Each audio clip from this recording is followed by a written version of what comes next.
Good morning, Bitcoiners. I hope you're doing well. I'm loving my life. Who could complain on a day like today? Not me. Things are going great. We're having a great time. What are folks saying in the chat?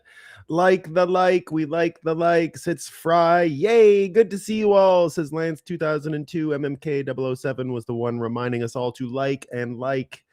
GreatAwakening.exe file engaged. Dudes, indeed. We got JJ Fox saying, hey, gang, I see the sun kissing the morning sky. God has something special for us today. Raise your mugs and be thankful for another day to be alive. 78,330 US trash tokens for a Bitcoin block number 946,450. MMK007 say, here. Seaburger17, good morning. Hey, I've been in and out this week and I've missed a lot. Did anybody ever decide anything for a Las Vegas get-together next week? I don't have the venue. It didn't end up coming through. The person who was supposed to pay for it and was eager to pay for it a few weeks ago has backed out, so they won't be coming to Vegas at all, and so we won't get the venue. But I was talking with MMK007, and I think I will post it online, a kind of coffee-ish meetup after the show on Wednesday. I'm going to try and do my show every day when I'm in Vegas. And on the final day, the Wednesday after my show, so that'll be like 2 p.m. Vegas time, I'll figure out exactly where. I'll find a coffee shop or something very close by that we can all meet at, and we'll go there. We'll have a fun hangout after the show and chat and all that. I will be regularly around, though, for anyone who wants to bump into me. I'm on stage twice on the Monday and once on the Tuesday, so you will probably be able to see me pretty easily. I don't really plan on venturing very far from the venue at all. I'm staying at the venue, so I don't really care to walk all around Vegas and go to different places and stuff like that.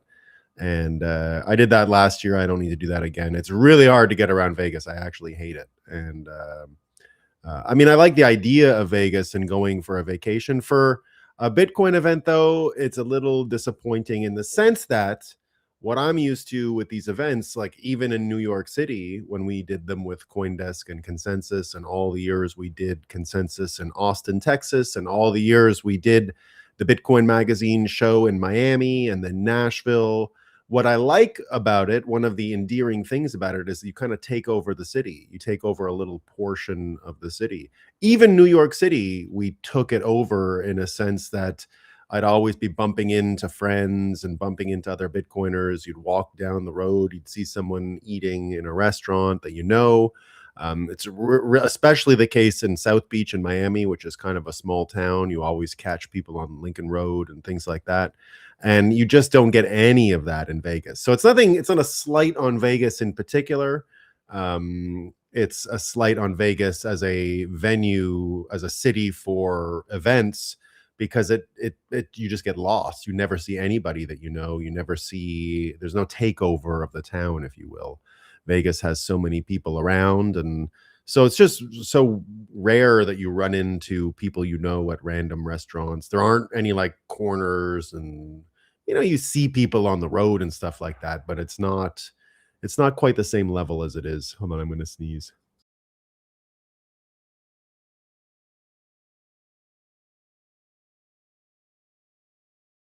Never happened. It never happened. A big letdown. I blue balled y'all. I feel terrible for not having sneezed, though, so I feel worse than you. So well, I'll let you know on Twitter or something. Maybe I'll say it on the show that day where we're going to meet, or one of those days or something like that. Anyway, there should be a way to get everyone aligned. I'll maybe start telling you guys Monday, Tuesday, and then we'll be able to all meet up on that Wednesday. Like I said, I have nothing going on that day, so I'll be around and about. I gotta buy a birthday present for my daughter. It's her birthday the following day, so I'm flying home that night, and looking forward to her little birthday. I can't believe it. It's hilarious. Having a good one. So there you go. So I hope that makes sense, guys. And I do want to get together with all of you. Chatelet, and happy Friday. Headed to a friend's wedding this afternoon. We love. Congratulations, Barely 45. I got married on a Friday. So Fridays are good for marriages. We did an evening, like everyone after work type of thing. And it was excellent. We had a great time. It was in the F1 racetrack here in Montreal where I got married. And it was a late afternoon, early evening, through the night type of deal. You know, it's fun. Chef Zero, not only they, the material creation ourselves, which have the first fruits of the spirit, even we ourselves grown within ourselves, waiting adoption to redemption our bodies. Romans 8:23. Thank you for that, Chef Zero. Seaburger, I haven't seen any chatter, says JJ Fox. There was the chatter. I just gave it to you. Great Awakening Crew and TGIF, says Jack2K. Blessings, beloved Bampians, indeed, Chef Zero. Nolan has a venue for a meetup, but I haven't heard any details. Was hoping to make it, but didn't time out. Yeah, so again, that's what I meant, CB Van. No venue, cheapskate Bitcoiners flaked out on me, but that's okay. We will be doing something soon with those cheapskates. Thanks, CB Van. We're getting there Monday afternoon and taking a red-eye flight out Wednesday night, says Seaburger. I hope there's a chance to meet a few of you. I ran into Nolan last year at the Roxham booth. Indeed, I think I saw you at the party too, Seaburger, at the whale party. Did I not? I know I did because I remember hanging out with you. So you were definitely there. So yeah, we should be fine if it's Wednesday. There is no Roxham booth this year, but you should see me. Yeah, we can do Wednesday after the show. If you're doing the red eye, I'll even see you at the airport, Seaburger. I'll be on the red eye out on Wednesday night as well. So there you go. We'll be flying in the same direction. Happy Friday, early risers, indeed, Citadel Daniel. Any love lovers in the chat, says Barely 45. We love life, love liberty, says Chef Zero. Chatelet, Escape the Matrix, Bitcoin YQR, good morning. Reporting snow on the prairies, leaving tomorrow for Vegas and 80-degree temperatures and Bitcoin. I saw there's all kinds of snow in Alberta, too. It almost made the fake news. I was doing the fake news things, but experts were saying it's normal for there to be snow at this time of year. So I was like, it's not retarded enough to make it. It's just, straight talk about the weather. Almost all weather is fake usually, but they sometimes get it right. They manage to that time. Escape the Matrix. G-Money is having a meetup in Vegas. I saw that. Maybe him and Nolan can coordinate for a Frog and Great Awakener convergence. That's not a bad idea, Escape the Matrix. Yeah, maybe I will talk to the great G Money about that. I'll probably end up going to his thing. So great to see your happy face. Always love the sunny studio. Thanks, JJ Fox. Yeah, we got new lights today. What do we think they were delivered? Am I less shadowy? Am I a less shadowy coder today? I got two lights mounted on the desktop here. They're on these little hooks, and then they just hang out on top of the desktop. So I think it's reducing, a little bit of the shadow effect that it ends up creating on my face because of the contrast with the light behind. So there you go. We can meet somewhere in the Venetian, lots of bars and restaurants. Yeah, exactly. Escape the Matrix. Yeah, that's the plan. I'll find a spot for there. Wednesday I'm in. Miami was better. Nashville good too. Look at that sun. I am there too. Great, Bitcoin YQR. Look at the sun. You will make shows during the conference. I normally do MMK007. Normally do. There's a weird history of normally do. So I'd say in Miami, I didn't miss one day. Last year, I didn't do any shows because we were doing so much content at the booth. But Miami 2023, I think I did every single day. Usually when I went to Austin, I would do a show. It might be a little shorter, truncated versions because I think on Monday I will be flying. I'll be on stage twice And I haven't quite figured out all the time changes yet, but I think Vegas is 2 hours ahead, not 3. Am I wrong about that? Let me make sure I understand that to be correct before I make all these promises. World clock, Las Vegas. Las Vegas is 2 hours, I hope, ahead of our time in the East Coast. If it's 3, then I probably won't. Las Vegas 6. Oh, it is 3. Dang. Whoops. Okay, so it's gonna be a little tougher on because 3, that means the show starts at 12 and would end at 2. Okay, yeah. So I was off. For some reason, I thought it was on Mountain Time, not Pacific Time in Vegas. Okay, so that means it'll be noon to 2. So I don't think I'll be able to do a show Monday, or I'll do a half a show or something like that, because I'm on stage, I think, at 1. So I don't even know if it's possible at all on Monday. So I'll let you guys know. Let me figure this out. Pardon me. 3 hours behind. Yeah, 3 hours, Nolan. Yeah, now I see it. Thanks. Disappointment in my voice when I said it wasn't retarded enough. Indeed. The light seems... Give us an A/B test. Oh, Pacific time in Vegas. Yeah. Let me see if I can give you a test on these lights. I don't know if I can. 1 second. It's really inconvenient for me to get to them, so I'll do the test another time. Lighting is great. Thanks, JJ Fox. Light seems... There you go. Okay, so I got to redo. I was always under the assumption it was 2 hours, so I got to redo much of my scheduling for Vegas in light of this. So likely no show Monday, likely a show Tuesday, for sure a show Wednesday. Wednesday is not going to be hard. I don't have much going on, so I could easily do 2 hours. I just have to MMK 007.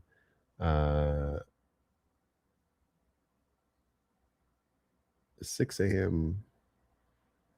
Oh, yeah. Why am I going backwards? No, I can do a show. Of course. What am I talking about? MMK 007 is much smarter than I am. Why the fuck did I just do that?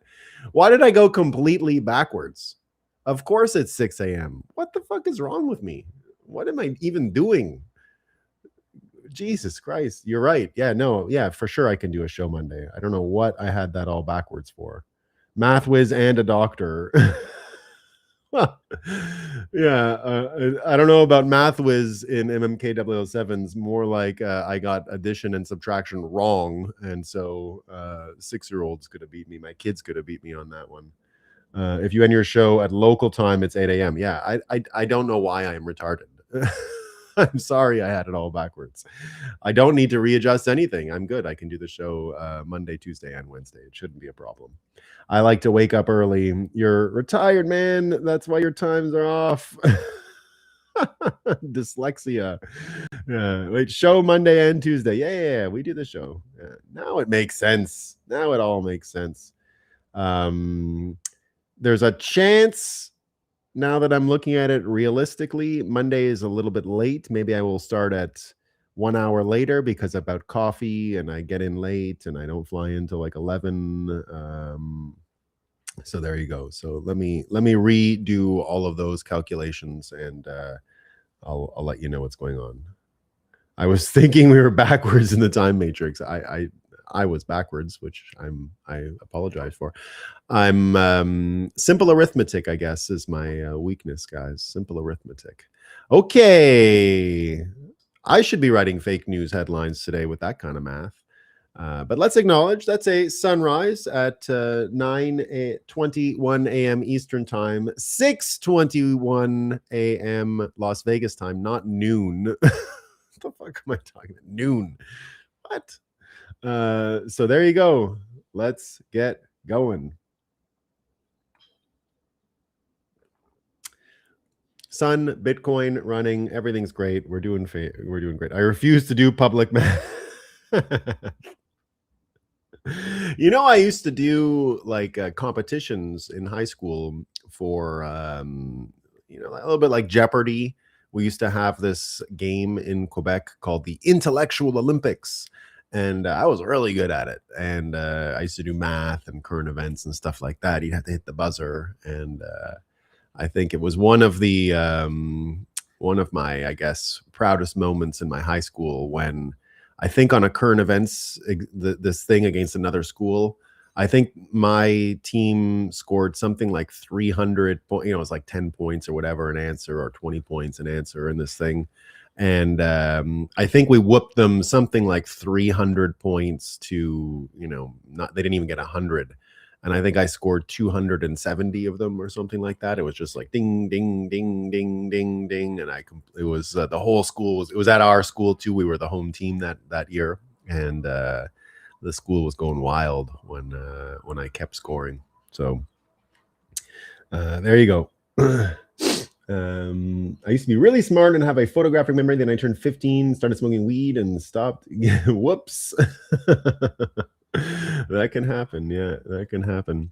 All right, folks. We've had our coffee. We've acknowledged our sunrise. We've talked about the price of Bitcoin. It's 78,000 US trash tokens. I'm going to take one more sip of this coffee, and then we're going to look into what the NPCs are hearing about. It's not going great. There we go. All right. So this is what we got. We got a fact check on Canadian immigration. This one's excellent. We get a fact check, guys. Fact check. Do celebrities like Beyonce automatically have Canadian citizenship under a new law? Experts say not so fast. Why, they're celebrities? Didn't you know the great celebrity clause we just put in the Canadian citizenship and immigration criteria? If you're a celebrity, if you're famous enough, you get citizenship. This one's great. So this comes from, as you know, we have CBC in Canada. It's like the BBC. It's the public broadcaster of Canada. And I've gotten a lot of material out of the CBC Kids website, right? They have a special version for children.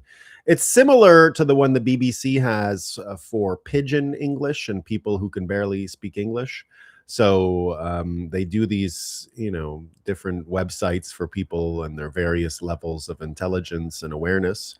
Here's the latest from CBC Kids. They're analyzing the pro-Iran Lego animations. Here, CBC News Kids. This is what you need to know. Pro-Iran Lego animations.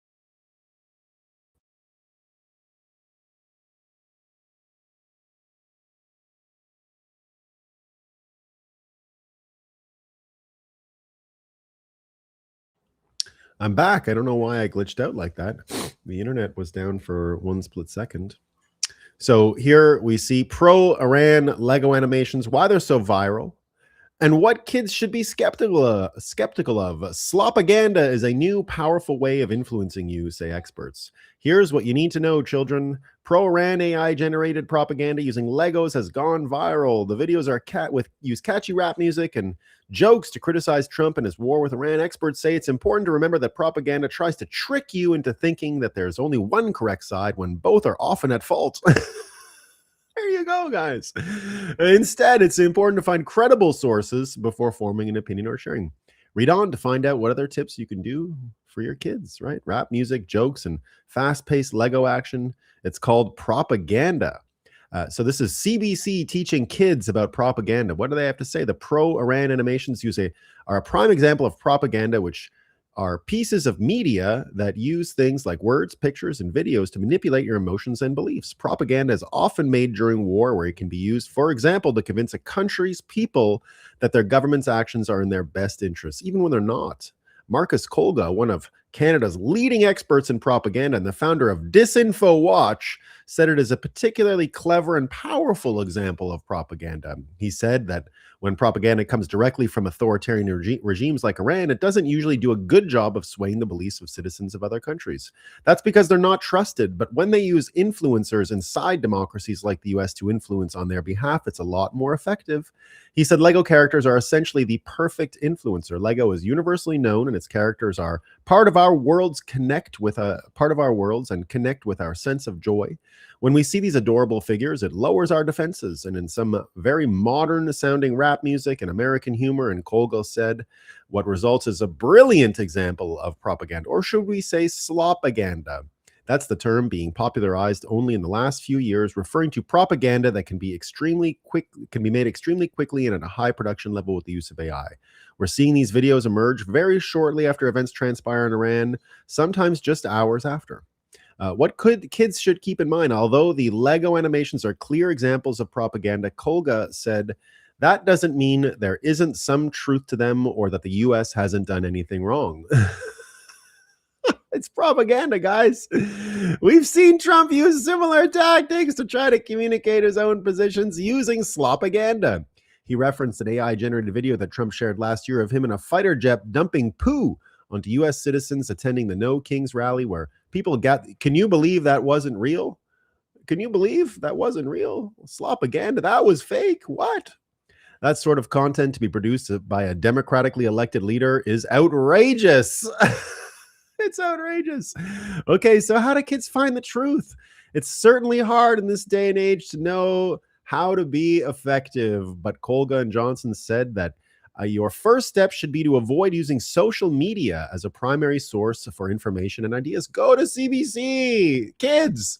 I'm not sure about, if you're not sure about something, ask a teacher, a parent, or a librarian. Your librarian is going to help you from propaganda, guys. Get your librarian.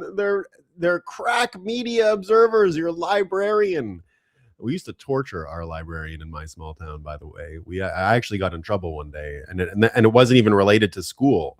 She was a librarian, and it's not related to our school, but we boxed her in with our bicycles once as children, and she got so scared.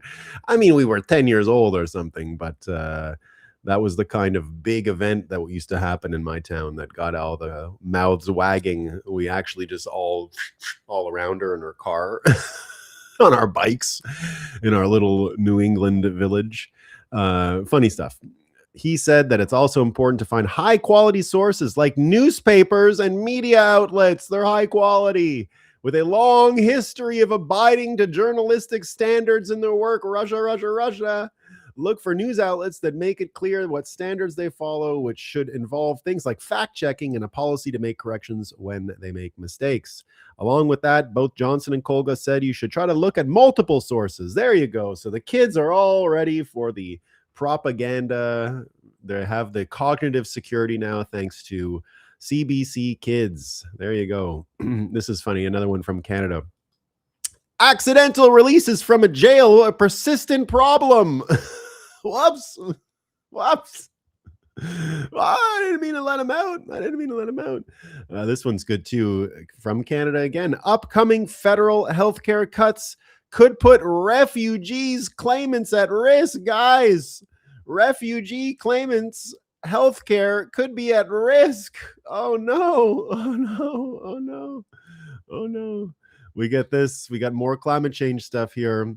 All right. How climate change already impacts our lives. How does it already impact our lives, guys? This is what we know.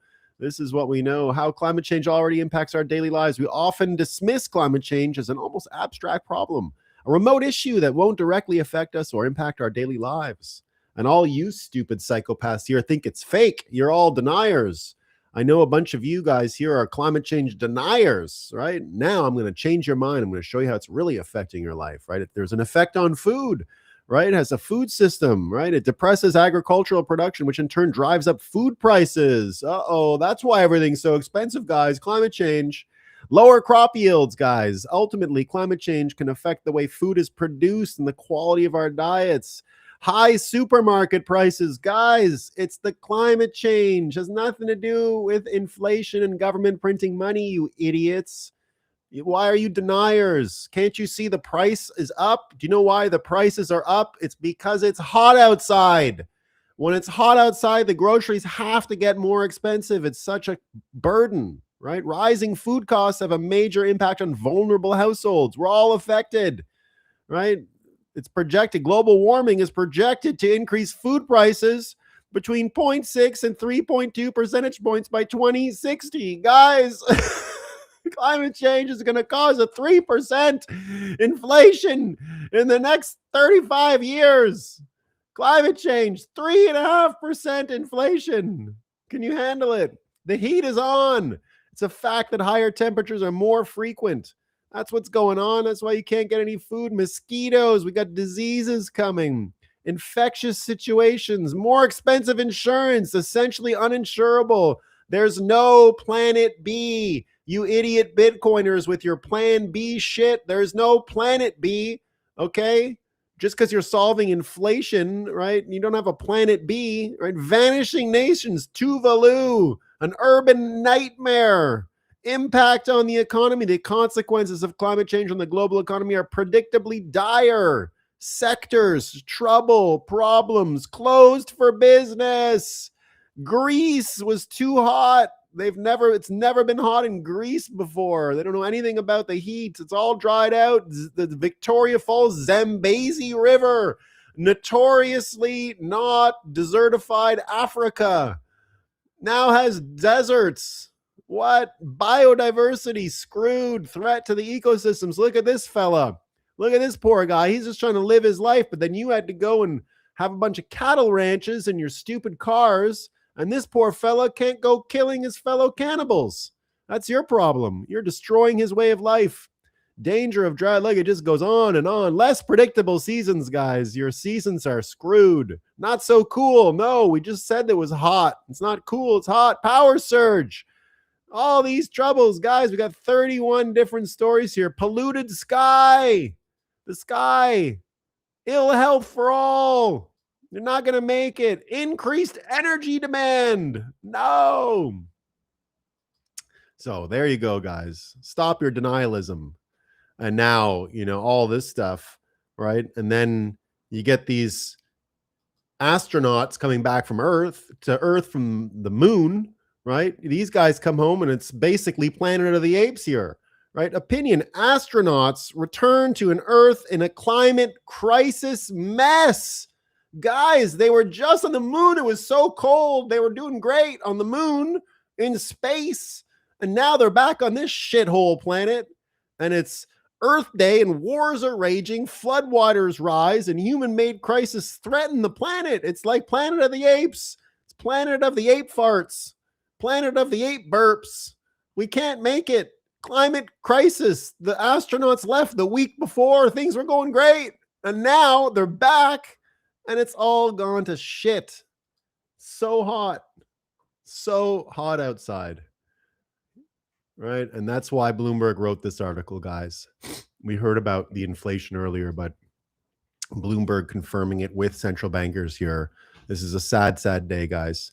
Climate change is already showing up in the cost of living. Economists and central bankers are getting better at linking temperatures to price increases. They're getting real good at it. They're going like this. They get their pen out and they go, okay, the temperature is going up and the price of food is going up, and I'm an economist and I'm going to draw a line. I'm Professor Zhang. Where are you? It's game theory. We need game theory. We need your expertise, Professor Fuegos. Fuego guy. You're finding the Bitcoin servers. You're looking for them. You're wondering. You're asking the real questions. You have your whiteboards. Come on, Professor Zhang. You got to teach these economists and central bankers what's going on. You got to help them link. You got to say, I got the temperature. I'm going to plot the temperatures up 2 degrees. And then the inflation is up 2%. They're getting better at linking. They're so good. They draw the lines. It's great. They're great making whiteboards and statistics, and it's excellent, right? That's just great. They've linked temperatures to price increases. Thank God. Thank God. Thank God. And then we get this, of course. The U.S.-Israel war on Iran is accelerating climate change, guys. It's making it even worse. Even worse. This is what's going on. A new analysis published March 21st by the Climate and Community Institute has quantified the greenhouse gas emissions produced in the first 14 days of the war. Guys, I added up all the exhaust from the jets and the boats and the oil and everything they're burning. And then they remember all those fancy meals they serve them. Remember all those fancy meals that Hexif, he spent millions of dollars giving them lobster and steak, and everyone's like, what are you doing? Do you know how many farts came out of the asses of those soldiers before they were deployed? You know what was going on with the burping and the belching? It's unbelievable. But thankfully, humans, we're so good at this stuff. We've linked the price and the inflation and the temperature.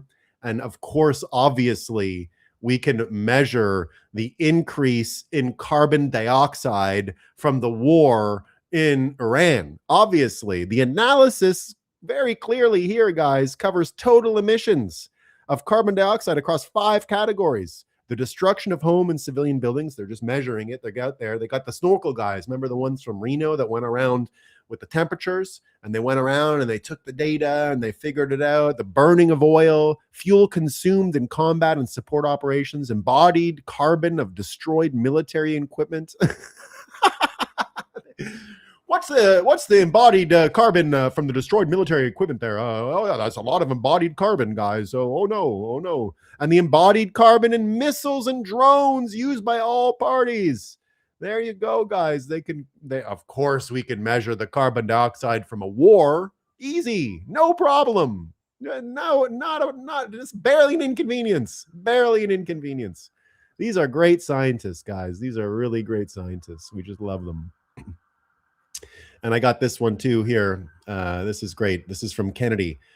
This is NBC News, is the important one. Robert F. Kennedy Jr. sparks outrage among disability rights advocates with recent comments alleging widespread fraud in Medicaid programs that pay people to care for elderly or disabled family members, a system millions of Americans rely on to survive. Can you believe this fucking Kennedy piece of shit going around there criticizing all of the fraud and all of the looting and all of the fake hospices in California and Minnesota? Can you fucking believe this guy? Can you believe him? Right? Geez, people need this to survive. What are they supposed to do without this money? Right? What are they supposed to do?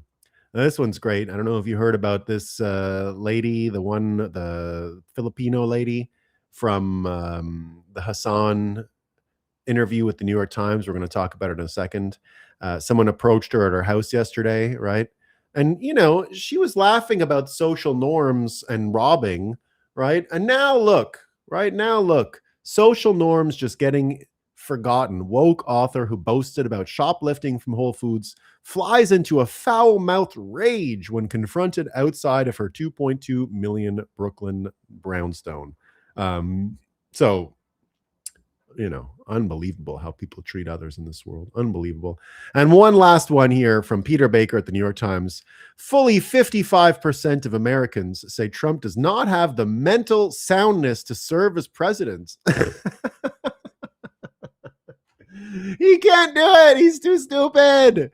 He's an idiot. He's like Biden, but they never talked about Biden. He's a retard. He can't do this job. Come on.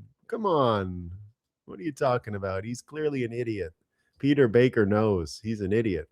Indeed. So there you go. That is our fake news of the day. That's everything you need to know in the fake news for today.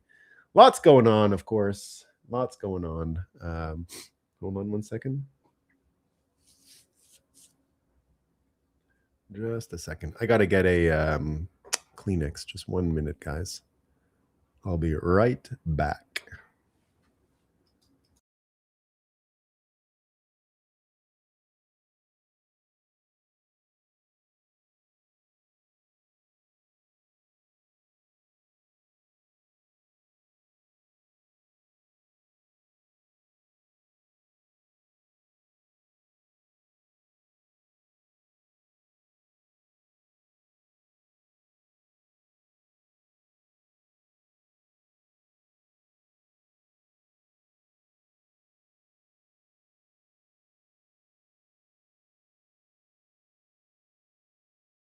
All right. Thanks for your patience, folks. So yeah, there you go. There's stupid old guy Trump, right? Stupid old guy Trump. There he is. So here's what he said about the war in Iran and the timing of it. So let's talk about the timing a little bit of what's going on over there. So here's what Trump wrote yesterday on Truth Social. He said, "For those people, fewer in number now than ever before, that are reading the failing New York Times or watching fake news CNN, that think that I am anxious to end the war, if you would even call it that, with Iran, please be advised that I am possibly the least pressured person ever to be in this position. I have all the time in the world," he said, "but Iran doesn't. The clock is ticking. The reason some of the media is doing so poorly with subscribers and viewers is because they no longer have credibility. Iran's navy is lying at the bottom of the sea. Their air force is demolished. Their anti-aircraft and radar weaponry is gone. Their leaders are no longer with us. The blockade is airtight and strong, and from there, it only gets worse. Time is not on their side. A deal will only be made when it's appropriate and good for the United States of America and allies, and in fact, the rest of the world. President Donald J. Trump. So let's talk about the timing and where this is headed. So indeed, it's always good to check in with Trump's own assessment of the stuff, because his own pressure, he's somewhat grasping for a sense of what's going on, or sorry, not a sense of what's going on, somewhat grasping for a sense of setting the narrative and the agenda, right? He's been trying to find, as he often does, he'll cycle through a few talking points before he lands on one. So I have watched him cycle through talking points a bit this week. When you see him get frustrated with stuff, it's because he hasn't quite found the talking point yet. But I think this question about timing is probably what he's going to go with. And it does make sense, because when you look at what's going on timing wise, when you look at what his, the reasons for which he would be anxious or not, indeed, I think all comes down to the Middle East and Iran. This is an analogy about buying shoes in Iran and the type of negotiation that goes on, and Trump basically negotiating with these rug sellers or shoe seller type thing. So what I see, though, is that Trump is going to let the vacuum of what's been created in Iran kind of play out, right? So he does have time on his side and does have this capacity now, I think, to wait for what's going on inside of Iran. And it looks like things are moving inside of Iran. So that's why I see Trump continuing to extend any kind of ceasefire, because it looks like the end game of what's going on in Iran is now here. And this is what I see as the end game in order to get to peace. So this fella here, Galibaf, who was the negotiator the Americans had been working with, has been fired. And the IRGC chief, Ahmed Vahidi, said Iran will continue enriching uranium, pursue its long-range missile program, and continue the war with the last U.S. soldier remains in the Middle East. So this is clearly the split we've been talking about for a while here between the IRGC and the religious clerics. So this guy, Galibaf, comes from the political world in Iran. And of course, this fella here. Now, anytime you see them with the burnt forehead, because they're always doing the praying to Mecca, and then they get like a callus, that's a callus, right? From constantly praying and constantly having your head on the floor.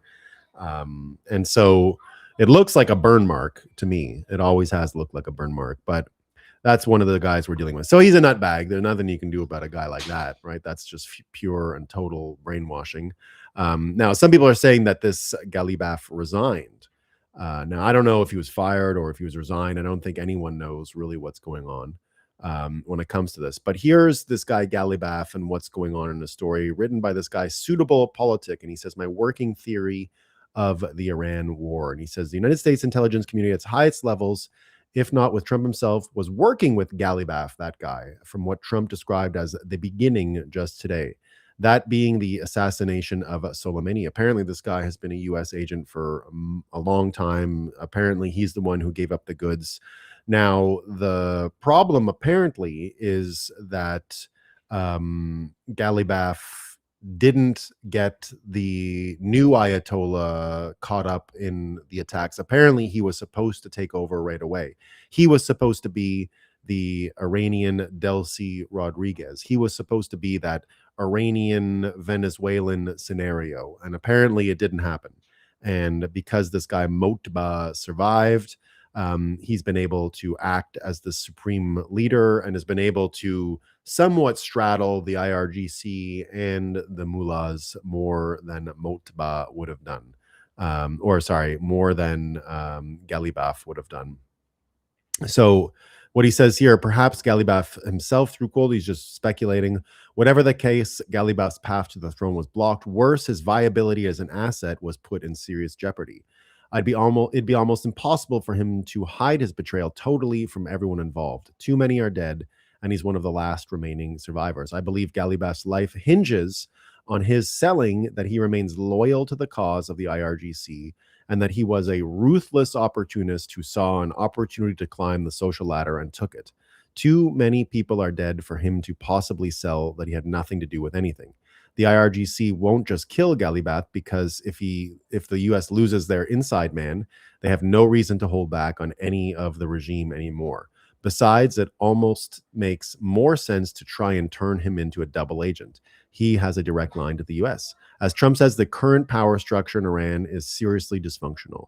That instability seems mostly to be due to one man, Motaba. I believe Motaba is mostly functional. Certainly his injuries are grave by all indications, but he's a king with no trusted advisors. Who will his rule placate? A king always rules in service of a faction, or else the king would simply be killed by the next available enterprising backstabber. The political class is ready to jump ship now.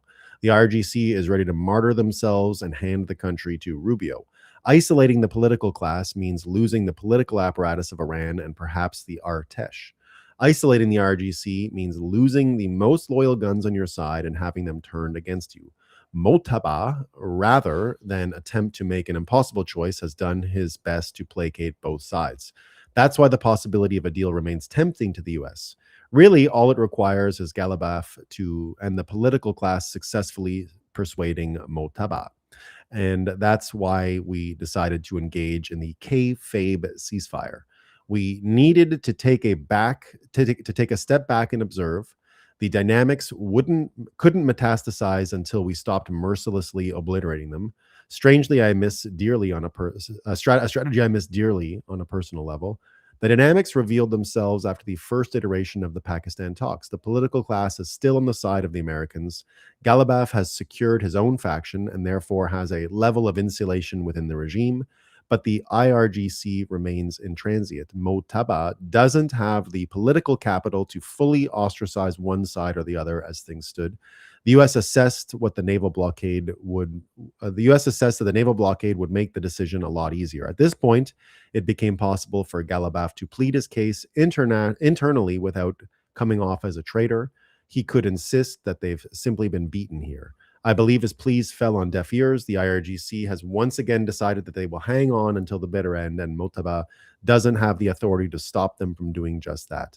When the blasting resumes, the Trump administration will have a decision to make as far as how to best salvage this operation. It isn't impossible to simply go back to Plan A and install Galibaf as the new ruler who is totally beholden to the Americans. If they have the will to cut that deep and still have a level of trust in Galibaf, that path has its advantages. However, a more surgical approach is what we're more likely to see. The approach would be to maintain the blockade while engaging in targeted assassinations of the IRGC officials and the elimination of the last 22 to 25% of military targets from the original list, those numbers being from Trump himself. At that point, the IRGC will simply be too dead and too deprived of political clout to effectively insert themselves as an advisor to Motaba. That'll insert Galibaf into the role of power behind the throne, and the U.S. will have their man on Motaba's inner circle to ensure that the agreement they reached is effectuated. Some time ago, I said the most likely end of the operation would occur between the end of April and the first 2 weeks of May. We are on that precise path. The operation was imperfect, but it was salvaged completely by the guile and political will of a transformational POTUS, and most importantly, the bravery and unmatched killing power of the United States Armed Forces. So, indeed, I think that's what's going to happen. I think they're going to target the IRGC, and you're seeing it already. Here's a video talking specifically about that.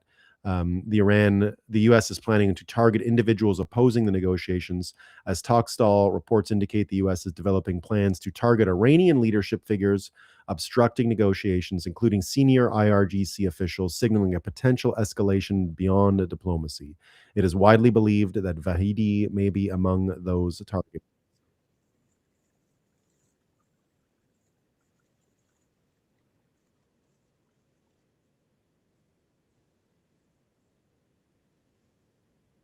So again, the Iranians are left with a little they're left with a little bit of ability to delay, but I think the delay will just create this window for the Americans to target IRGC specifically, and we're getting down to headhunting individuals. And once these people are removed, I think exactly as you've seen, the Venezuelan situation will um, emerge from this scenario. So, and that's really what you're seeing here. This is a local saying update from inside the IRGC.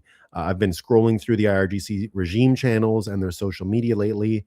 The same ones who brag about hunting down protesters under Khamenei's jihad orders.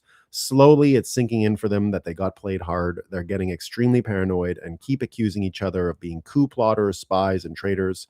The funniest comment I read, and something I haven't even thought of myself, was this one comment: those forces they brought in from Iraq and Afghanistan weren't for the protesters, they were for us. Otherwise, why would Israel not hit them during the war when they were right in the line of fire? It was a sharp, spot on observation, and I think it's true.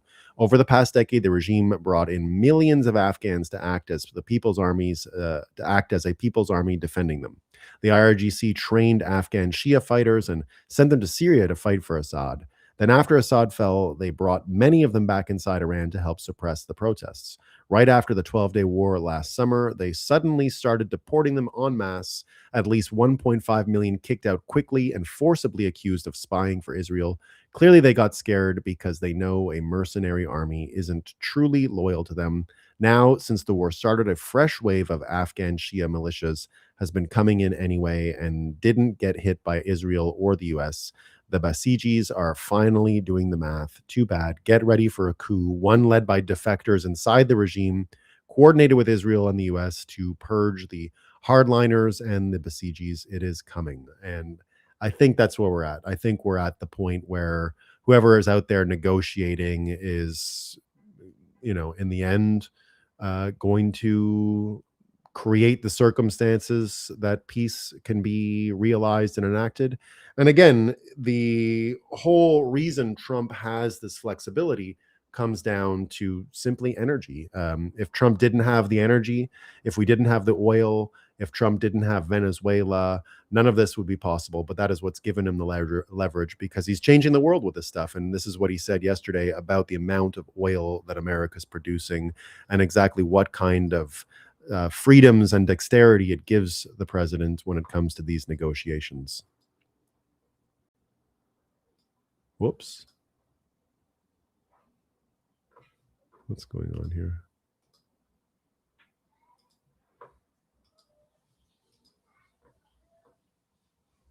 Nope. One second. I don't know what's happening. This is that problem that I had last week.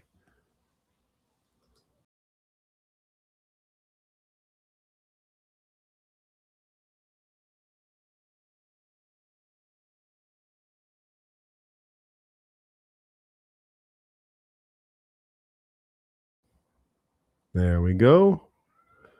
No, it wasn't. All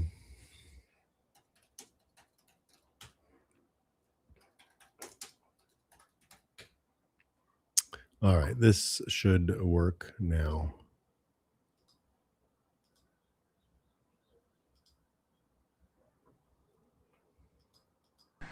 And a lot of ships are coming to the United States, and they're using the United States instead of the Hormuz Strait.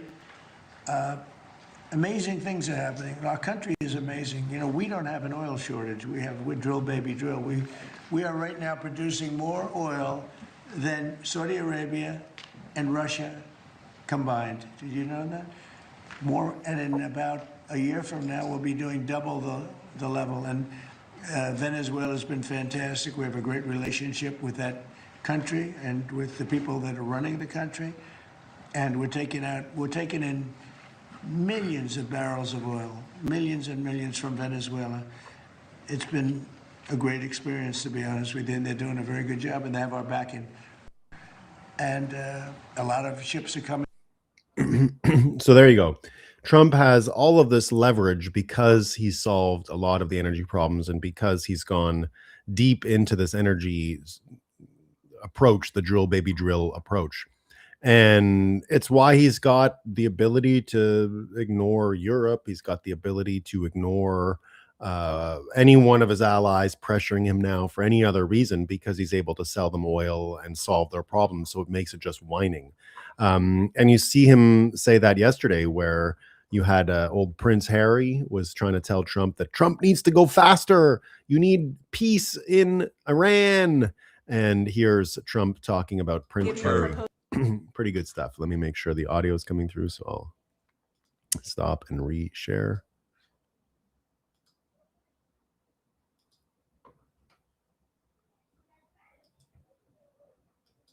All very much looking forward to. Prince Harry today has said that he would like to see you do more to end the war in Ukraine. Do you think it's appropriate for a royal to make those comments ahead of the visit on Monday? Prince Harry? Yes, sir. How's he doing? How's his wife? Please give her my regards, okay? No, I don't know. I know one thing. Prince Harry is not speaking for the UK. That's for sure. I think I'm speaking for the UK more than Prince Harry. But I appreciate his advice very much. Great advice. Well, I look forward to the dinner. We're having King Charles come. He's a friend of mine. We're really looking forward to it. We've spoken, and we're going to have a great time. I tell you, if I had that ballroom built, it would be full. I wish we had more seats. Which we're all very much. So he gets his talking point on the ballroom in. And again, you got to always look at Trump's body language when it comes to this. And that's what everyone's trying to pressure him into timing. I think he understands what's going on under the hood here. And even if he doesn't, you can see by the body language that he's completely nonplussed and not bothered by this. And to me, that's a good sign when Trump is not bothered and when you don't see him flailing out erratically, then you get a pretty good sense that he's feeling this type of confidence. And it's true. Energy is the entire leverage he needed in these negotiations. You're seeing here how Europe regulated itself into American vassalage, the road to economic serfdom. This is even coming from The Economist. And it's the energy, right? It is the energy. What you find out here, truly one of the most amazing developments in transatlantic tech policy over the last 20 years is the way that Europe set out to regulate US tech giants into the ground, but only made them more dominant as a result. And Europe is waking up to the reality here of their situation. It's why you've got the International Energy Agency saying we are facing the biggest threat to energy security in history. Why and this but not in America. So America is not living in this reality. That's why America has been able to do this, and they don't have to listen to Europe, and they are clearly not listening to Europe when it comes to this stuff. Europe, of course, not enough jet fuel. Here you've got Donald Tusk saying European Council meeting for the first time in years. There are no Russians in the room. Huge relief. And Kirill Dmitriev saying, see you in 2 months as you come to Russia to beg for energy. So things are moving because of the leverage Trump has with energy and because of what's about to happen with China in May. I think right after we have peace in Iran, you're going to see, I think, the Russian-American rapprochement, Russian-American peace start to emerge. And it's going to be, again, around energy. And the whole energy file, you can see Trump here in this interview saying the G20 is coming up. And so you're going to see Trump move his attention now after Iran to closing everything down in Ukraine and getting a peace deal, because he can wrap the whole Russian story up in the golden age type rhetoric that he's pivoting to. And so here he is talking about the G20 and starting his persuasion process. This is Trump starting to soften the room. He's asked here in the same interview yesterday about Putin coming to the G20 in Miami shortly.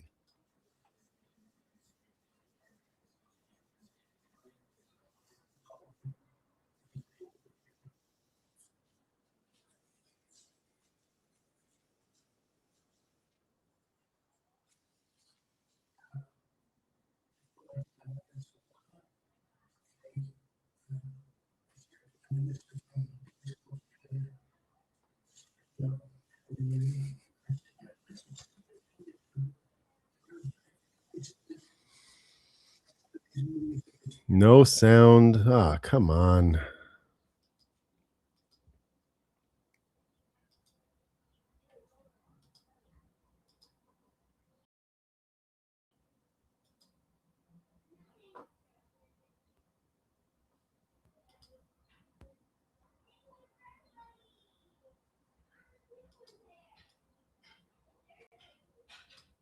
I mean, is that the case? No, but if he came, it would be probably very helpful. You know, I've said a long time ago, when they made the G8, the G7, they threw Russia out before my time. That was Obama and a certain prime minister from a place called Canada, it's Trudeau. And I said, that's a stupid thing to do. And I was right. You know, I'd go to these meetings of the G7, and about 90% of the meeting was talking about Russia and what's going on with Russia. And I said, why'd you throw them out? You know, if they didn't throw them out, they would have been much better off, in my opinion. You know, it should have been the G8. But when they threw out President Putin, he was very offended by that. He was, you know, rightfully, but he was very offended by that. I venture to say you probably wouldn't be having these problems if you didn't throw him out. And Trump's been very consistent about that. And indeed, the idea here that we're going to get a rapprochement with Russia fits in, I think, with all that kind of golden age narrative you're going to hear from Trump going forward. It also fits in the whole Russian rapprochement, which is, I think, being persuaded, right? What is persuasion? It's something Trump regularly does where he starts softening the room before he gets into his persuasion. And he's going to get heavily involved in Russia and American economic ties over the summer. It's going to be one of his great baubles of the golden age. He's going to be dangling it in front of everyone all the time, which is why I keep making this kind of completely out of nowhere, totally out of left field prediction, but I'm almost positive you're going to hear it this year. You're not going to see it get built, but you're going to hear Trump talk about it probably sometime in the summer, probably sometime when he does meet with Putin. And that is the bridge from Alaska to Siberia. And again, he's going to rely on Russian capacity to get to energy in Alaska. He's going to say something like, we're so busy in America. We have just too much energy. We have too much to get to. It's so hard. We need help. You're going to be drowning. It's going to be more energy. You're going to say, Mr. Trump, Mr. President, we can't take more energy. He's going to say more energy. That's the line he gave at the Bitcoin conference in Nashville a couple of years ago. And I think that's what you're going to see. I think he's going to go hard into this situation where the where you're going to see him talk about the land bridge, going to see him talk about the golden age being between Russia and peace in China and all of these questions. So Trump is going to use this Russian bauble of peace and economic golden age to also convert it to this season of accountability, particularly over Russia. And he's going to say that the fake enemy that Russia became is 100% the product of everything that went on with Russia. And that's why now you can see that Trump is getting the prosecution stuff ready around Russia. It's something he's been asking for a long time, but it looks like the timing is right now. Everything's about timing.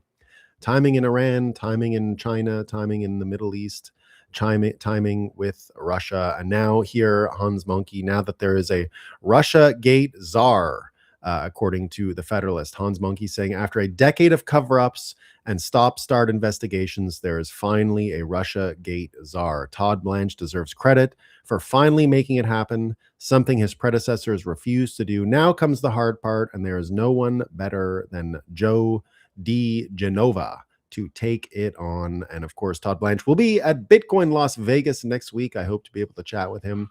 And the persuasion is working. The persuasion is working. You're starting to see the wider spread call for this season of accountability.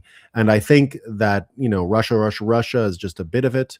You're going to see it. And it's, of course, one of the ultimately important ones, because America, of course, goes off the rails the moment Obama orders these investigations into Trump at the end of his mandate, the same time they kick Putin out with the Prime Minister of Canada, Justin Trudeau, was more or less the same time you started to see the Russia story start to take shape. And so Russia, and all of that scam investigation and all of the deep state implications that it brings up, is really, again, it's where my mind went the night that the election was stolen in 2020. I said, even before the election was called, I was on the phone with a friend of mine saying, we're not going to get anywhere in this country until we can talk about Russia. And we're finally there. And so we're going to be able to have a conversation, not one with someone whose brain has been pickled by brainwashing, but by people who really see what happened. And now you're seeing the wider spread conversation around accountability start to really take shape.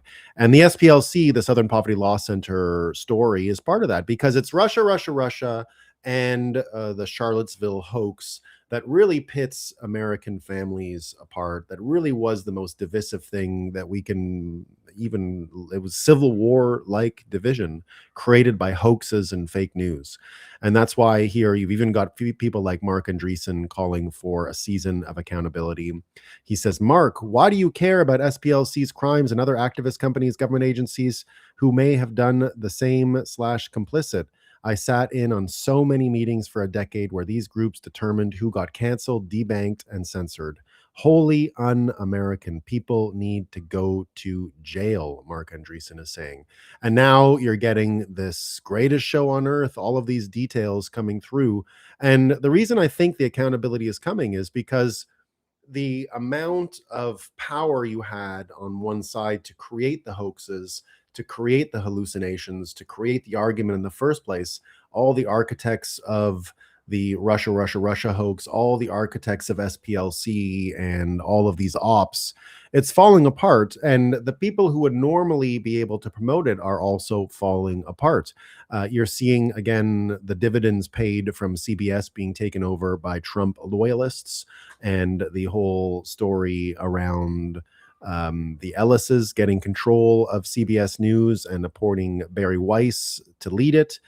You're seeing that already start to pay dividends, because, again, it's like the movie, if you remember the movie, the Armageddon, with Bruce Willis, and they had to go into space and blow up an asteroid, and before it hit Earth, if you remember the story, and people were like, why don't you shoot the asteroids with a nuclear bomb? And everyone said, oh, it'll bounce off of it. And then he said, throw a firecracker at a person and it makes a little flame, but it's not going to stop the running person. And that's where he said, now put a firecracker in your hand and find out what happens. That's why the Armageddon story is about the oil drillers drilling a hole in the asteroid and then nuking it. So with the reality of our media ecosystems, it's kind of like that. Throwing these stories, oh, Trump, this brainwashing, Trump did nothing wrong. You're just throwing firecrackers at a raging bull that's so brainwashed that they're never going to stop raging in the direction they're coming in. But stick the firecracker up their ass and put it in the ecosystem that they're already in, and it will cause damage. It's going to cause a reaction. It's going to get people to notice. And so CBC being bought and, let's say, converted in the way that it was, you're going to start seeing more of this capacity. Hold on a second. I gotta see. I'm getting all kinds of messages from the producers. Hold on.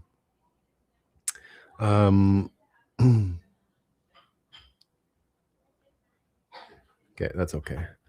So what we're seeing here is the effect of CBS now being owned by other operators. And this is a little bit like the Armageddon nuclear blast, because this is happening from legacy media. It's happening inside the situation. This is like putting the firecracker inside. These are normally people who would never have access or ever even see this kind of information. But look at how CBS is now covering the SPLC story. And this is different. This is not normal. There's only 4 of these networks in America. And you saw CBS also doing the stories on the California fraud. So they're breaking off from the NPC News and the NBC News. NBC News, Kennedy's under fire, hospices. If they don't have all 4, it's not going to work because these are going to be getting other people that are outside of the blast zone, let's say. So here's the latest from CBS News. Look at how persuasive this is. So the counterforce that would be stopping the brainwashing or perpetuating the brainwashing, I should say, is falling apart. 40 years ago, the Southern Poverty Law Center bankrupted the Klan and later recovered millions from neo-Nazi groups, with lawsuits representing victims of violence. But Tuesday, the tables turned. The Justice Department charged the organization with fraud for allegedly misleading donors and lying to financial institutions by paying members of violent extremist groups millions of dollars to act as informants. The SPLC was not dismantling these groups. It was instead manufacturing the extremism it purports to oppose by paying sources to stoke racial hatred. Including, the indictment alleges, a leader of the 2017 Unite the Right rally in Charlottesville, Virginia, who, quote, attended the event at the direction of SPLC, made racist postings under the supervision of the SPLC, and helped coordinate transportation to the event for several attendees. But Law Center interim president Brian Fair said the group had long used informants and called the indictment a political attack by the Trump administration.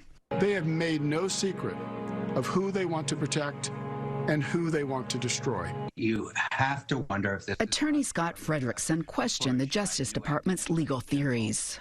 Can the federal government persuade a jury that the Southern Poverty Law Center was out there funding extremism for its own purposes? Manufacturing racism. That's hard to believe. Obviously, they'll have their day in court. It'll be so easy because of the money. If it costs a few $100,000 to put on Unite the Right, and then they get hundreds of millions of dollars in grants to stop it, it's very obvious. So that retard, who obviously is financially illiterate, doesn't understand what's persuasive.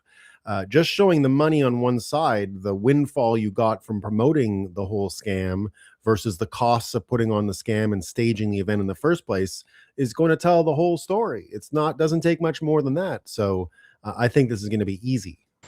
But there have been calls to investigate the Law Center for years. In 1995, the Montgomery Advertiser was the finalist for the Pulitzer Prize for articles alleging that the center was misleading donors and wasting their money. And more recently, critics say that its hate watch list of extremists includes many mainstream conservatives. Tony? Jan, thank you very much. So that's the fella who's been saying for a while, the anchor, that he was going to change his ways. So indeed, you're getting more and more people cluing in on this. It's a big story. Here's Greg Gutfeld getting pretty animated about it all. Some fun stuff here. And I go back to the contrast. We don't have to defend our racists because we don't know who they are because you create them. Meanwhile, we don't have to make up your racist because you're standing there with Hassan Piker. These guys are right there in our face. The comparison, hold on, I gotta get. Can you say the victims that they don't exist or whatever? Yeah. The 23 people who died in the Walmart in El Paso, going to Buffalo, going to the Tree of Life Synagogue, those were all that is not part of the. That is not part of the psyop or the false flag. Of course, you're violating the exception to the rule fallacy. I'm not. Yes, Jesse said everything is fine. We all love each other. You know what he was doing. I gotta get each other more than you guys make it out today.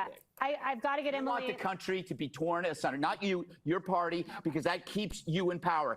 If there's no more homelessness, and I go back to the contrast, we don't. So I don't think you're going to see the counter that's going to be strong enough to stop this. It's just going to keep going. You're going to see more and more folks talking about this, and that's why pressure is surging to revoke the Southern Poverty Law Center's tax-exempt status at the federal level after the leftist NGO got caught funneling 3 million trash tokens to neo-Nazis. That's how this industrial hate crime hoax machine grifts its corporate donations. Cut off the head of the snake, the donations will evaporate overnight, and so will the SPLC hate group. Make it happen. Here's Benny Johnson calling for exactly that.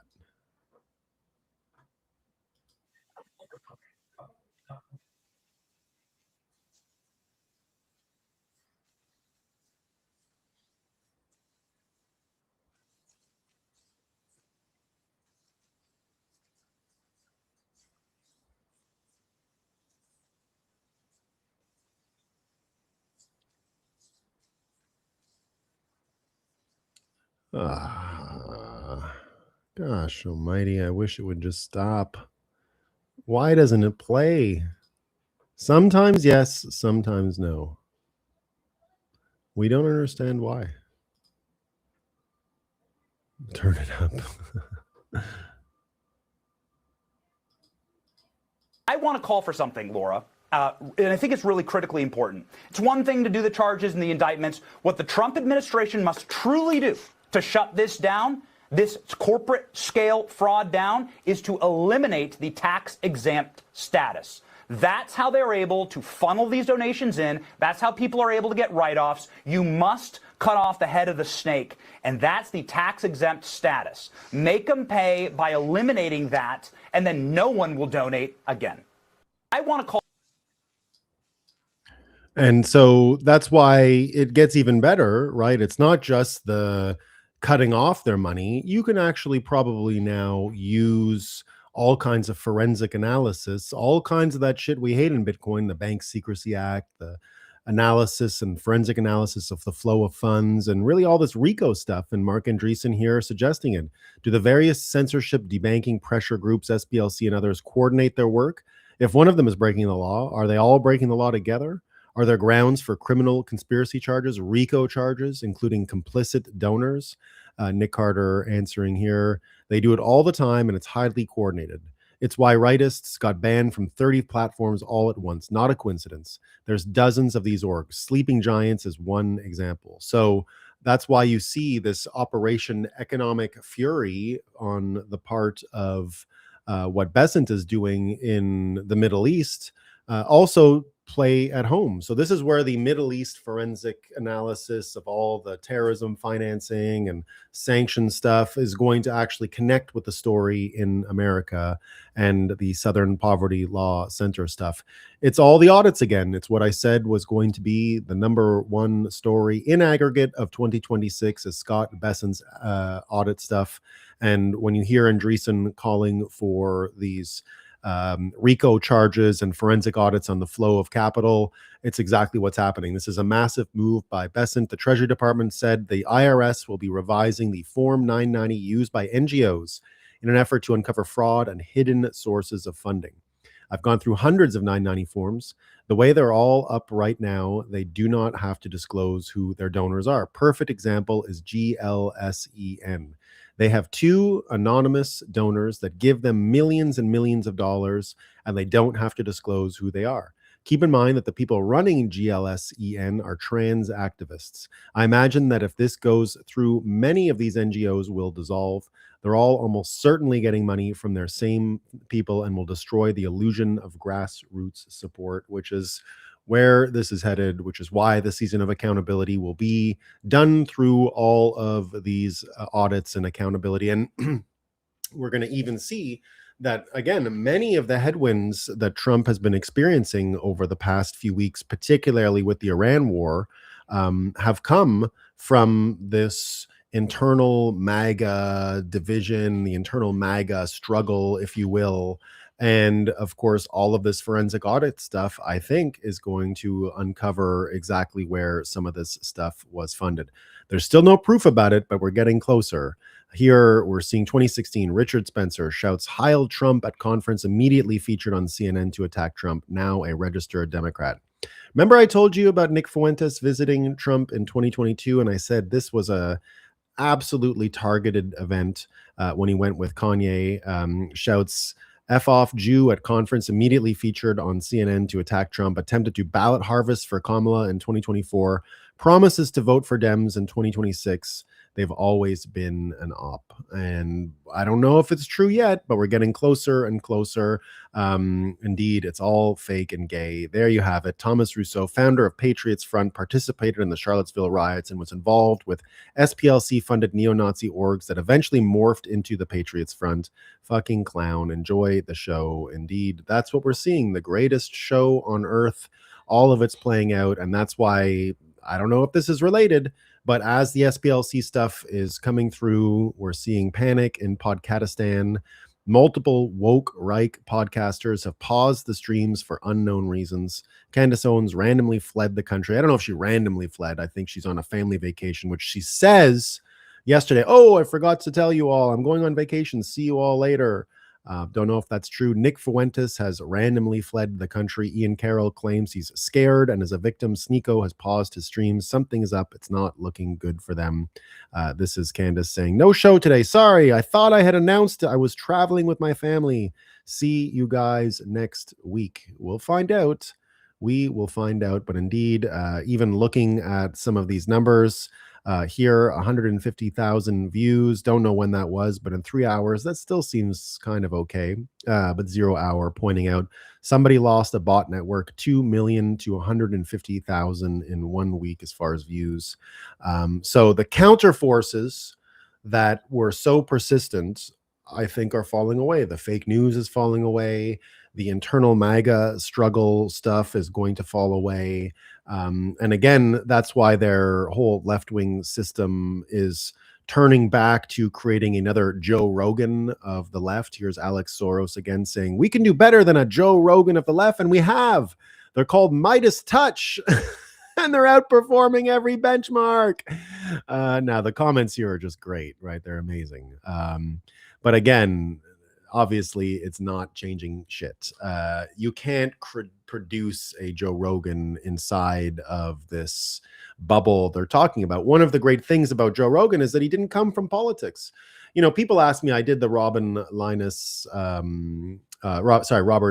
Sayre podcast yesterday, and he was asking me, what's after Trump? He asked me, like, where's this going to go after Trump?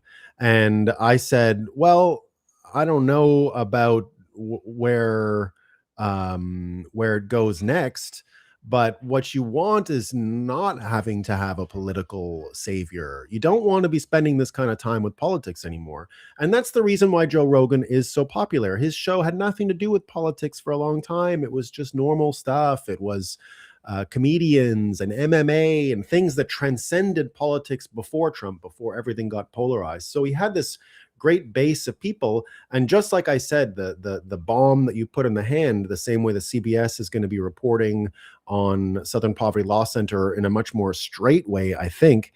Indeed, that whole story is, I think, because it's inside, you know, Joe Rogan doesn't have a captive right or left audience. He transcends those political lines somewhat, and that's what makes him influential.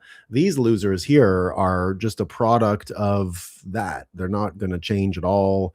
It's not going to make any difference, right? Mudcast saying, Candace fled the country. That's really making something about it. Yeah, I'm not sure it's anything, Mudcast. I don't know. She might have said it. Sure. We're going to find out what's going on with her. Her husband is English, not French. And yeah, it could be Candace derangement syndrome. I don't know. But we're going to find out. I think that's what I'm getting at. We're going to find out. If the money does indeed get stripped and you do end up finding out that she's on some payroll, then we're going to know more about where this whole MAGA civil war came from. Again, I don't think it was organic. I don't think that this whole forever war story was ever real. And so I don't know. I mean, you can ask questions, of course. I'm the first to ask questions. I have no problem with that. But we'll see. So there you go. You know, there you go. There you go.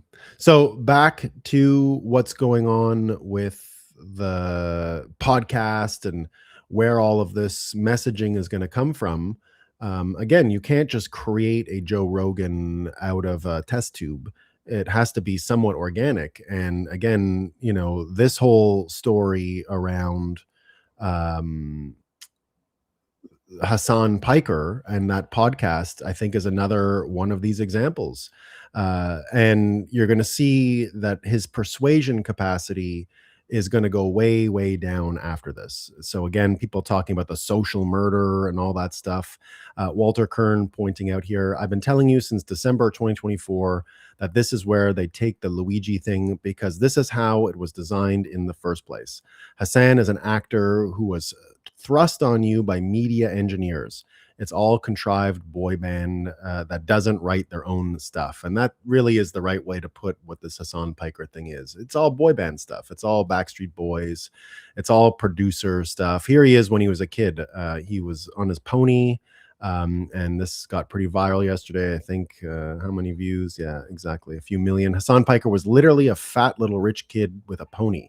Now he makes a fortune selling Eat the Rich to Nepo commie kids. Laugh my ass off. And so you're going to see more of this. And these guys are not really going to be persuasive going forward because they're too weak themselves. It's boy band stuff. Fisher King saying, it's hard for me to take someone like Hassan Piker seriously as a Marxist when he earns money from streaming from the comfort of his home. Stalin was robbing banks at his age, a genuine street criminal.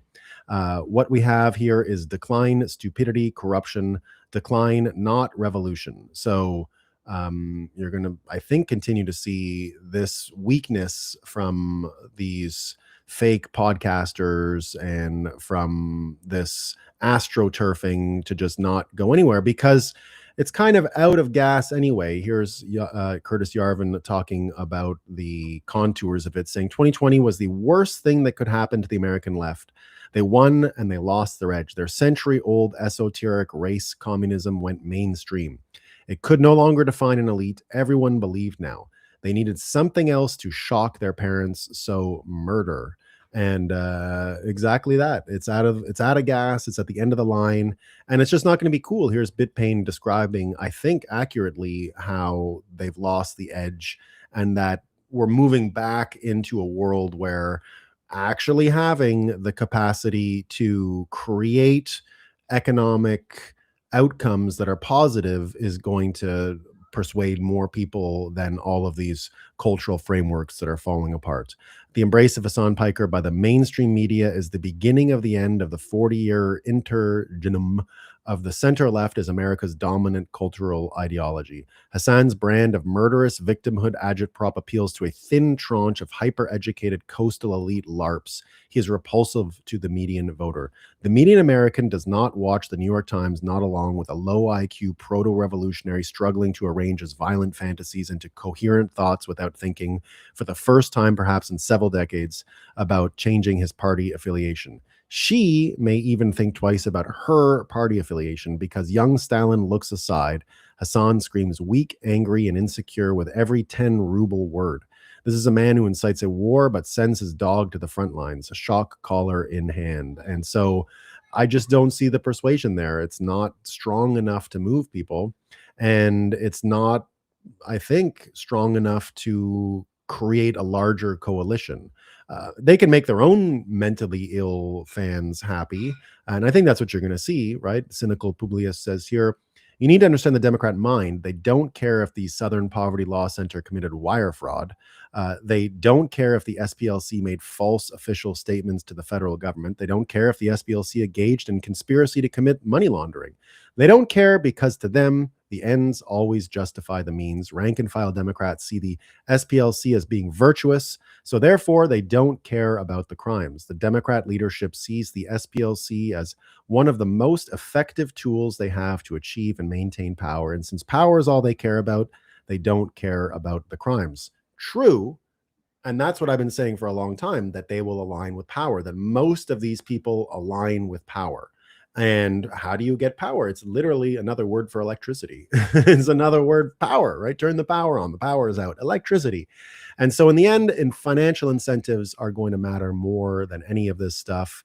And when you see these people like this chick, the Gia Tolentino, this is what isn't persuasive. This is why it's going to fail. Here's her exact quote, right? But I'll give you the breakdown of it from Kat Rosenfield saying, the Hassan Piker portion of this interview is understandably getting a lot of attention.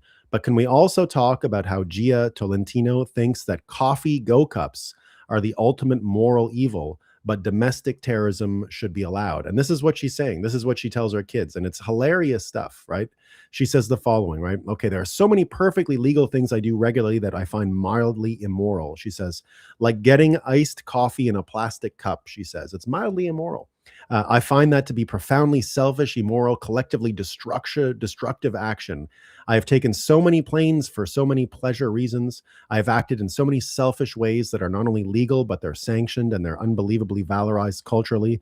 So maybe things, she says, like blowing up a pipeline, right? So like blow up energy because that is effective, but your coffee go cup is your other like moral dilemma. Like you shouldn't be using coffee go cups, plastic cups. This economic framework from someone who is living in a several $1 million house, right? And because, you know, that was what they said her house was worth. But also remembering that, you know, she's the one who said shoplifting is good, right? But we also learned that her parents were indicted for human trafficking and money laundering. So this is not a persuasive person, right? This isn't someone who is going to persuade anyone about this stuff. This is what we know about her family background. Indeed, it was her parents moved from the Philippines to Canada and later to Texas when Tolentino was 4. Her parents were indicted on charges involving immigration with allegations of labor trafficking, alien smuggling, and money laundering related to a teacher placement agency. So you're, I think, going to see all of this class war stuff play out in a way that, you know, and even her family doing this whole scheme with the human trafficking also fits into the frame that you're going to see going forward with the fake money and the fraud cases, because that's all about immigration, right? So if they're immigration frauds using money laundering and all that stuff, it falls right into the Minnesota, right into the California story. So that's why all these threads are coming together, and that's why you're going to see the new frame, which is what I've been saying for a long time, not left and right anymore. It's going to be about the economic golden age folks versus all of these parasites. And here you can see this super rich know that the government will print and end up with UBI of some sort or assistance, lots of EBT scams, Section 8 scams. Super rich doesn't care much about middle class as long as they're getting enough to avoid becoming violent. The class war is not rich versus poor. It's the hedge fund people funding replacement migration and big tech paying the SPLC to move Somalias into middle class areas and destroy your way of life. But the incentives around this frame are breaking, and that's why again, you know, Mike Solana says the pro-shopting lady is rich. I think it's worth pointing out that her parents were also embroiled in a scheme to traffic poor laborers from the Philippines. And indeed, that's why when you think about all the changes that are happening in the bureaucracy, in the so-called elites, why you're seeing all of these threads start coming together. And it's coming together as well with the USAID and the NGO end, right? You're seeing a recalibration, I think, here of the political order in a way that won't be able to go backwards. And so the communist versus Bitcoin framework that I've been saying is going to be the new political divide, not right and left.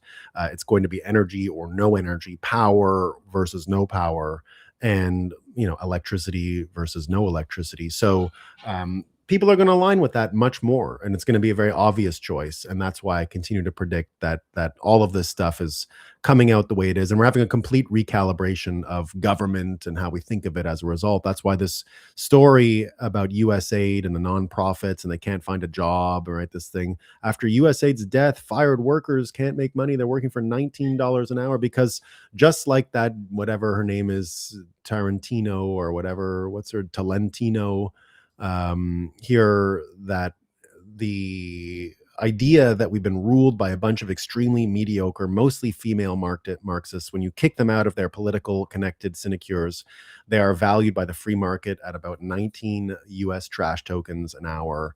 And that's why this stuff is going to keep getting worse for them. Christian Hines says, your blackpilling managerial class bureaucrats in Northern Virginia are now applying for $19 an hour jobs after their taxpayer-funded NGOs were shut down, and you're blackpilling.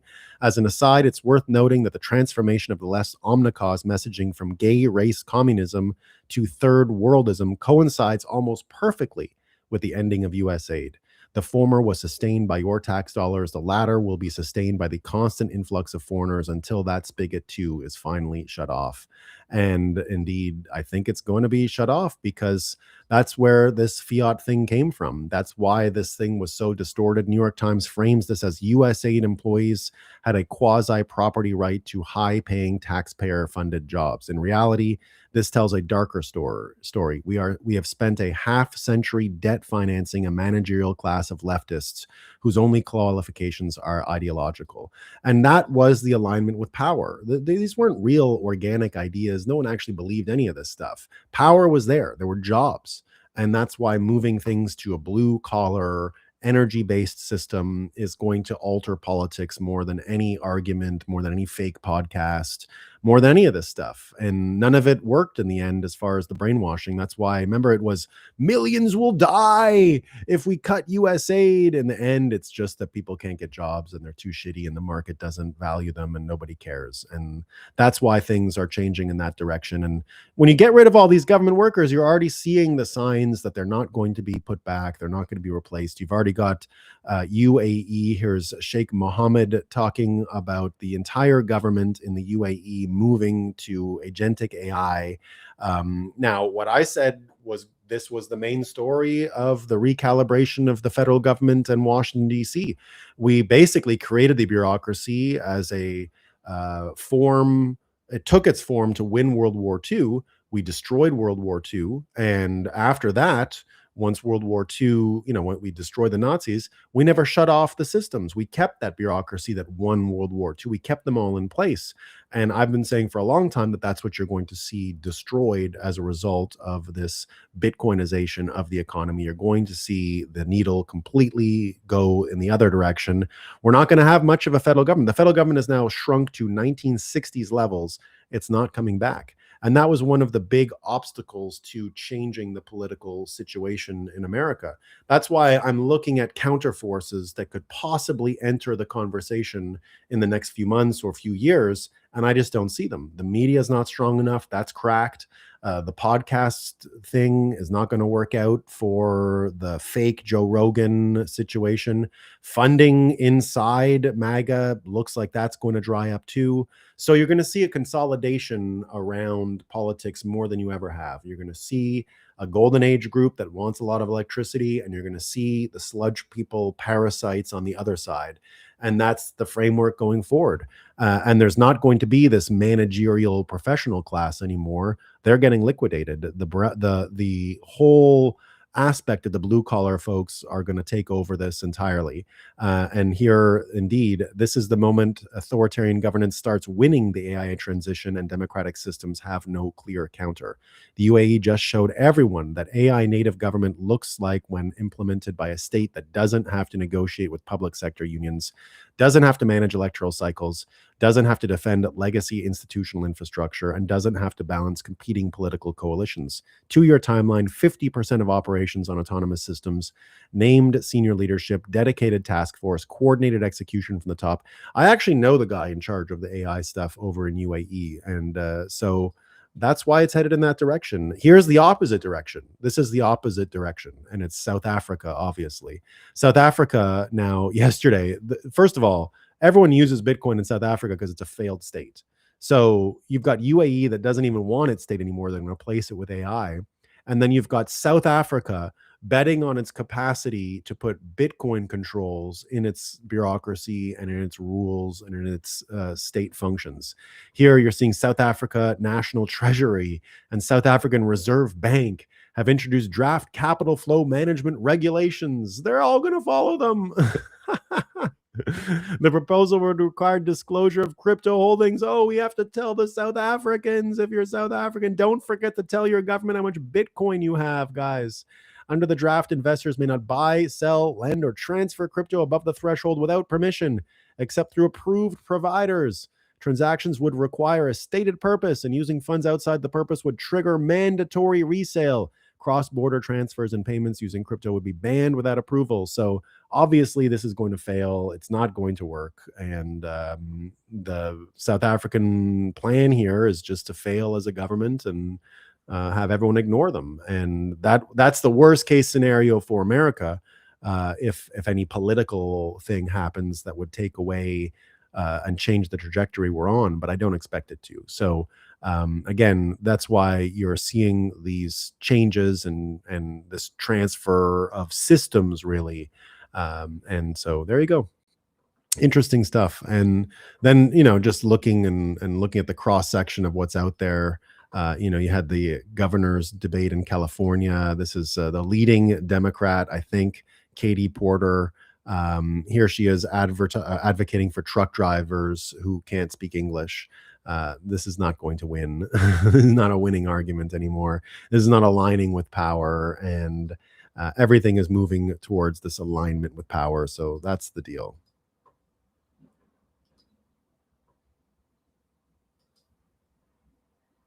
Do you believe that English proficiency, language proficiency should be strictly enforced for truck drivers? You have 60 seconds. I would absolutely fight the Trump administration because the job of the California governor is to protect Californians. And right now, that includes protecting them from Donald Trump.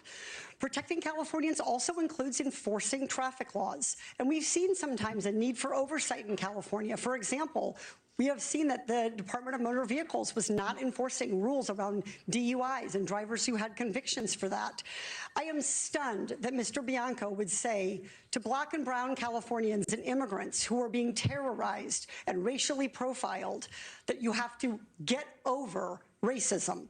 It's not something that you get over. It's something that you fight. And if he doesn't understand the importance of that, he has no business representing a state with the diversity of California. Ms. Porter, thank you very much. Mr. Bianco, I'll give you 15 seconds to respond. Yeah, again, that's not even close to what I said. What I said is we're Californians, and I'm speaking for them, especially from law enforcement. When I deal with persons of color every single day, Californians are absolutely sick and tired of our politicians making race the basis of everything. It is not. And this racial divide that they are pushing between law enforcement and the public, or Democrat and Republican, absolutely has to stop. And I'm telling you, we are sick of it. And I continue to predict California is, here's Katie Nicholson voice. I continue to think California is going to be one of the big surprises. Because again, all these people hoping for Trump to fail, Iran is going to destroy him. No way. You've got months of golden age, good news coming. You've got months of whatever division that was created during the Iran war just completely getting evaporated. You've got months of these audits. You've got months of these stories coming out again and again. And you've got a realignment around power. People will align with power. And power is going to be who pumps the electricity, who gets people jobs, what jobs are there. Those are the most important questions. And those cards are the ones that Trump is controlling. And that's why I continue to believe he's going to just romp to his next midterm victory. Places like California, all these other things, they're going to completely change and alter. And, it's one of the interesting things, I think, as well, that is going to come out of this realignment, this fake, right versus left, rich versus poor. It's not going to be the dividing factor. It's not going to be like that. It's not going to be the rich versus poor communist fever dream. It's going to be communists versus Bitcoiners. And that's not the same as rich versus poor. Rich versus poor is going to implode because in many ways, the rich, the Ken Griffins, who was against Bitcoin, he's the one getting targeted by the communists right now. And so Bitcoiners are going to be able to draft behind the so-called rich while we change things. And so here, that's why, again, I don't care.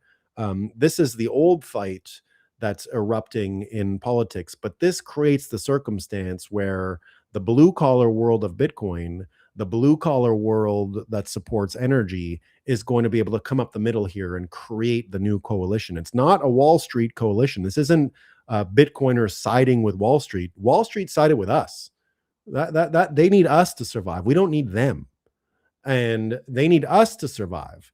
And so, because we're bringing the energy, we're going to be on that side. We're with the energy producers. We're with the data centers. And so here you see the Ken Griffin's story, and I agree 100% with this, right? Ken Griffin is no political ally of mine, understatement, but he shouldn't be highlighted as an assassination threat, which was the intent of Mamdani. Ken Griffin also funded this, over $500 million to Harvard. He funded Marxism. He funded the moment we are facing in this country. And that's how Bitcoiners are going to be able to come up the middle here. We're not out there advocating for these fights. Nothing of the sort. We're out there advocating for more electricity for people, more energy in the system, and that's the winning argument. And so we don't have to, the communists are going to come for us anyway, but it's a much easier frame for us to win, because without the proletariat, the workers, the communists are just the Hassan Pikers, and they're not strong enough to win. And so that's the big difference here. If everyone was going to be aligning against the Ken Griffins of the world, we'd be fucked. If it was rich versus poor, we'd be fucked. But it's not rich versus poor. That's the communist fever dream. We're not falling into that. The communists are still one belligerent in this. The Marxists are going to be one side of it. They're going to further polarize the politics in America, but in a way that will allow Bitcoin to come up the middle and create this complete new coalition that you already see forming. So there you go. It's going to be pretty powerful, pretty interesting. And it's going to be, I think, a powerful, persuasive frame. Sly Lathiel saying, I had a foreign truck driver sideswipe me in California 5 years ago. He was speeding down the mountain pass on the wrong side and crossed the center line. The part is unbelievable, but he had actually hit someone on the way up the mountain too. Unreal. He had dents on both sides traveling through one mountain pass. He tried to convince me it was my fault and wanted me to talk on the phone with his boss. I was like, no. Johnny Midas, Katie Porter, Swamp Donkey 2026, vote harder. Yeah, it would be just great if she wins the Dem nomination, because it would, I think, guarantee my prediction that the Dems are out in California in 2026. I'm not 100% sure, obviously, about this one. It's an out there prediction, because there's no indication that California is going Republican. It's so brain dead, but I think it could happen. I really do. I think if they get the voter stuff, and the voter stuff, look, it's already happening. The gerrymander, I think, totally failed. It looks like the Virginian Supreme Court is going to confirm unanimously in the next couple of days. So that means also that whatever sting went on with the mail-in votes for this Virginia election are going to get heavily scrutinized. And I think it is going to show from the U.S. Postal Service trap that was set, that they not only was it unconstitutional, they scammed. So again, this is why I think seeing Trump as a metric for anxiety, or looking at his body language, or looking at his urgency, is one of the most important tells out there. And I don't want to be basing my opinions on the world on body language. But again, when I don't see Trump panicking, when I see him pretty calm, even when I see him having fun with his crazy texts and crazy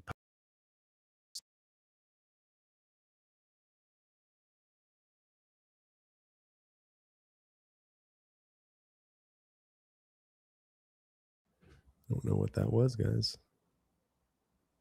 Oh, this thing again. Hide. So when I see him not panicked, I guess you can say, and Virginia was one of those cases, like, why wasn't Trump more interested in campaigning in Virginia? Well, certainly looks like there was a plan. Certainly looks like there was a trap. I don't know if there was a trap, but it looks like it. It looks like it. And the Supreme Court, within days, it hasn't even been a week since the election, it looks like they're going to fail entirely. Even CNN had to report on it. It looks like CNN had to come out and even admit what had happened. Here's the what's his name again? Jake Tapeworm talking about it. Ken Cuccinelli, he's a Republican. Ken, good to see you. So first, I guess let's get to the breaking news. This judge in Southern Virginia ordering results to not be certified. The judge called the ballot language flagrantly misleading. What's your reaction?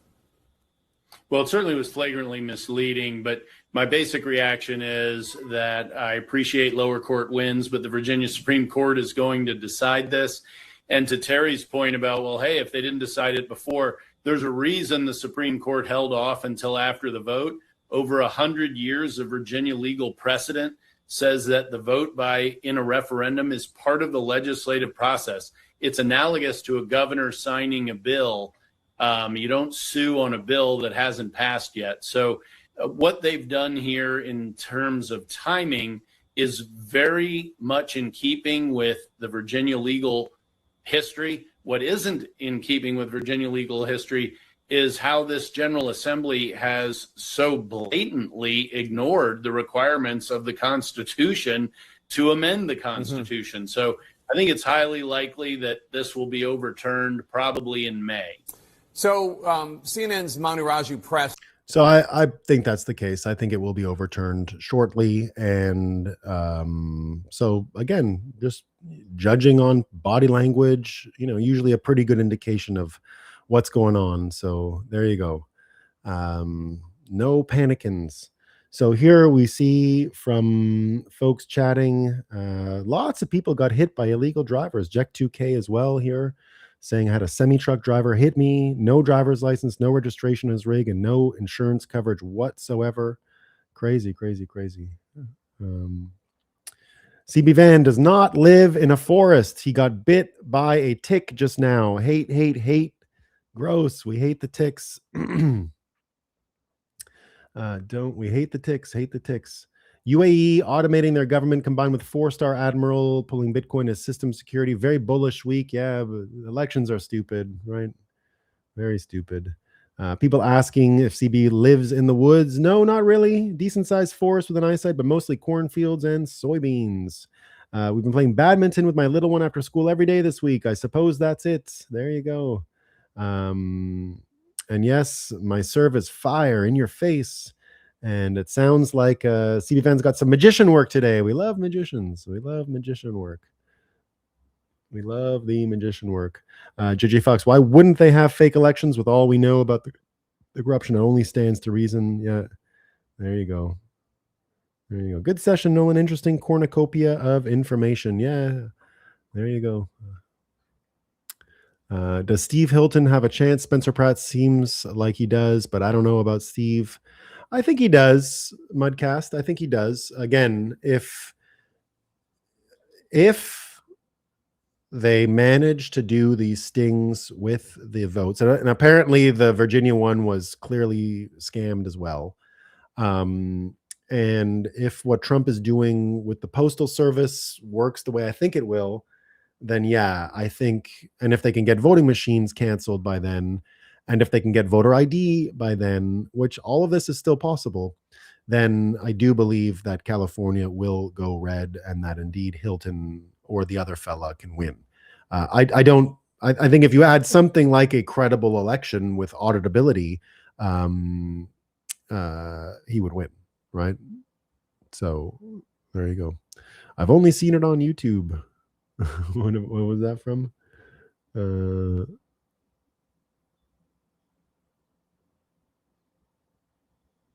I'm out in Coachella Valley. Okay, oh no, I get it. Only seen it on YouTube. Yeah, Coachella. I'm not a Coachella guy myself. I hate concerts. Is the internet a neural net? I think so, in a lot of ways, yeah. Looking forward to meeting with other peeps who will be in Vegas. Yeah, it's going to be a lot of fun, guys. I'll let you know. So indeed, now that I understand what time it is, I will definitely be doing my shows Monday through Wednesday. It's a big relief to me. I don't have to do them straight during the day, and then I can get everything done in the morning like that. Now that I understand how to tell time again. So yeah, I will be indeed having fun out there. We're going to have a good time, and I hope to see all of you there. I will be doing the Canadian show this afternoon if you all want to come back for more. There's so much good content on Canada today, so I wanted to save it all. I didn't put it in my feed in this show today, but I will be doing the Canadian show later. Let me just make sure my co-hosts are coming. See you guys later. Speaking of see you guys later, I have a guy I can see you right now. I've got Hank. How you doing, Hank? Never leaving you hanging, Nolan. That's for sure. Fun, man. So how's it going? Yeah. What am I missing on your show today while I prepare for my Canada show? Well, we're a little bummed that we don't have you today. We do have Mark Moss joining us for a bit. Fun. Oh, we love Mark Moss. We love Mark Moss. Yeah, We'll see him next he's week a in real Vegas. Yeah, we'll see him in Vegas next week.